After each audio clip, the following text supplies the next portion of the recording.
So today we are going to see 8051 timers in mode 0 and mode 1, and we'll see their programs. So my team here consists of myself, Dhruv Singh, registration number 19BCT0110, Shubham Shankaram, registration number 19BCT0092, Kartikeya E, registration number 19BCT0112, Sarthak Gulati, registration number 19BCT0119, and Tanish Gandhi, registration number 19BCT0124.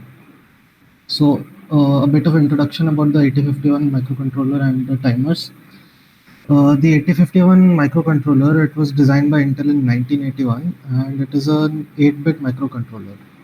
The 8051 microcontroller has two timers or counters which work on the clock frequency. The timer and counter can be used for time delay generation, counting external events, and many other things. The timer registers can be used in two modes, namely timer mode and the counter mode. The only difference between these two modes is the source for incrementing the timer resistance. Now, Karthikeya will explain how to create the project in the software. Thank you, Dhruv.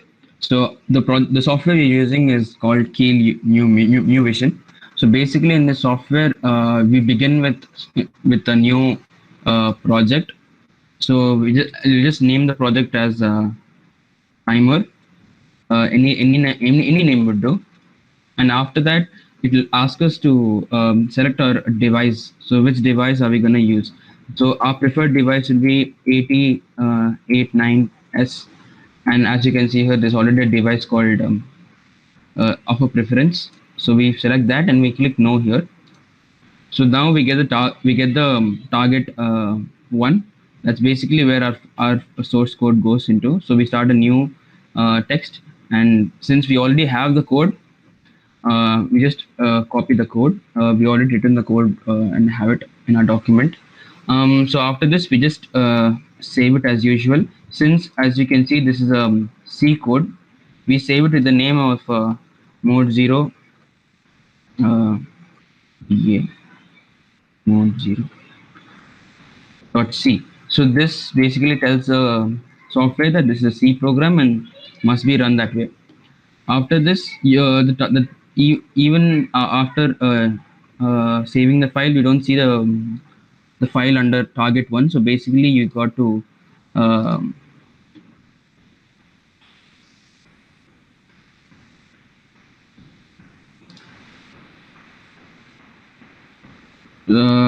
yeah. So basically, you need to add this code into the source group. After adding, you can see it over here, and now it can be built. And once you build the code, you get a zero errors and zero warnings. And now I'll pass it on to Sarthak to explain about the code. Okay, so thank you, Karthike. So now I'll explain how the timer works. So 8051 has two timers, that is timer 0 T0 and timer 1 T1, both which are 16-bit wide. Since 8051 has a 8-bit architecture, each of these is accessed by two separate 8-bit registers as shown in the figure below. These registers are used to load the timer count. 8051 has timer mode register and timer control register for selecting a mode of operation and controlling purposes, which are TMOD register. TMOD is an 8-bit register which is used to set the mode of timer 0 and timer 1. Its lower 4 bits are used for timer 0 and the upper 4 bits are used for timer 1. The next register is the TCON register. The TCON register is also an 8-bit register like TMOD, but it contains a timer and an interrupt flags. So now to explain the timer mode, that is mode 0 and mode 1. To explain mode 0, I'd like Shubham to continue. So for timer mode, could you switch the example? Oh yes, sir. Yeah. So basically, we have a document with our example. This is a document. So in this example, we actually have to generate a 2 millisecond period using 8089C51 microcontroller, which is there in the software. So like to generate a wave, we need one high and one low pulse. So to generate 2 millisecond, we need 1 millisecond of high pulse and 1 millisecond of low pulse. That's why we are dividing it to 1 millisecond. So like to generate it a pulse, we will have 1 millisecond of high and 1 millisecond of low. So as this processor works on 11.0592 megahertz, so to convert that into delay of 1 millisecond, we'll just have the machine cycle time period will be 1.085 microsecond, and for 1 millisecond the count will be 1 millisecond divided by that time, so that will be 921. And the maximum count of mode 0 is 2 to the power 13, because there is 13 bits. So it also goes only in forward direction. That's why the value which we have is 8191 minus count, because it will start from that count to the it's the overflow, the last bit, the maximum value. And we also have a function m cycle, where that is the 13 machine cycle. We will also add this, because it actually take 13 machine cycle to go from one function to other function and come back. So like the total value from the adding all these things will be 7284, and converting it to hexadecimal we will have 1C74. Could you scroll it up?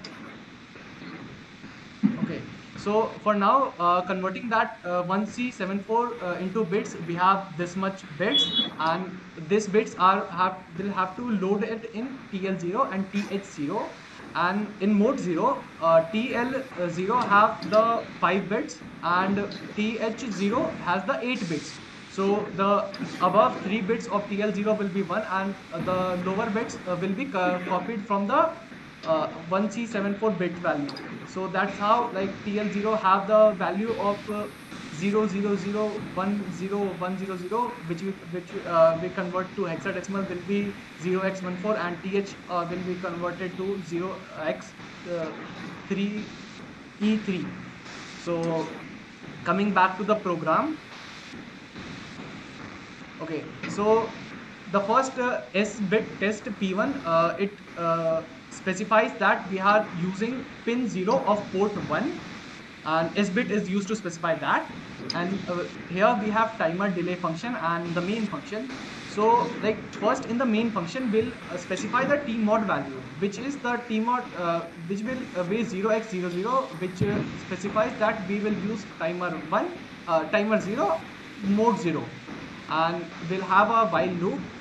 In this we have the test is the variable of that pin 0 port 0, and we are at every time we are actually taking the complement of the previous one. Like it can be like if the previous value is 0, complement will be 1, and if the previous value is 1, complement will be 0.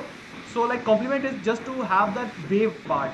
So one bit will be 0 and second bit will be 1. That's why we are taking the complement, and then we are calling the timer delay function.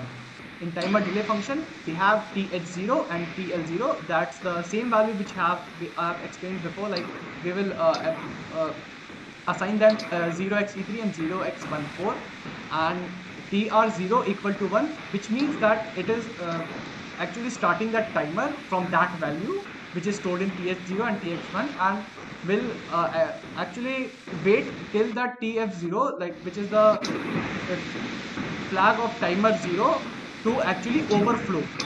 Once it overflows, and is done at the maximum value.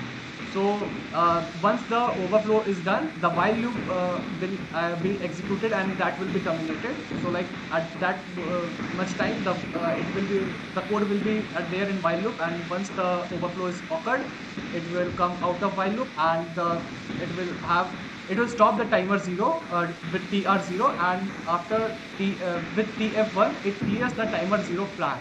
And that's how like 1 millisecond is generated. And so like first the above millisecond will be generated, and then and like in 2 while loops, 1 millisecond and 1 millisecond, once it will be test will be high and another second test will be low, and that's how like one wave is generated of 2 milliseconds, one high, one low. And I would like to pass it on to Karthikeya for explanation of the output. Thank you, Shubham. So basically, this is how do we go about doing the output? Since we already have this in the target one, we build it. We get zero errors and zero warnings. Then we go to a debug.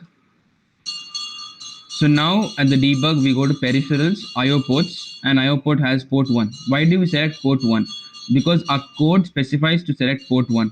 We've set the variable test to port 1, pin 0 of port 1. So we select port 1 and then we run the code. Once we run the code, you can see the 0 bit is blinking. Why is the 0 bit blinking? That's because our code aims to produce a square graph, and that square graph is basically projected over here. So when the zero, this is basically the fluctuation, and if you observe closely, you can observe a delay. How do we observe the delay? When you press this performance under performance analyzer, there's something called as timer delay. So this timer delay actually tells you what the average delay of the code is. So if you observe here, there's actually a 0.996 millisecond second delay. Sorry, 0.99 millisecond delay. So that basically can be rounded off to 1 millisecond of delay, and that's basically what our code aims to do. So whenever there's actually 1 millisecond delay, and whenever there's millisecond of delay, the blinking actually can be seen having a 1 millisecond delay. That is basically the output of our code. And yeah, I'd like to pass it on to Tanish to explain mode 1. That which will be our next code. Thank you, Karthikeya. So basically, mode 1 is a 16-bit timer mode, which is used to generate a delay. The difference from mode 0 is here mode 1 uses 8-bit of high THX and 8-bit of TLX to form a total of 16-bit register. So as you can see here, the concept is same as mode 0. We want to generate a delay of 1 millisecond.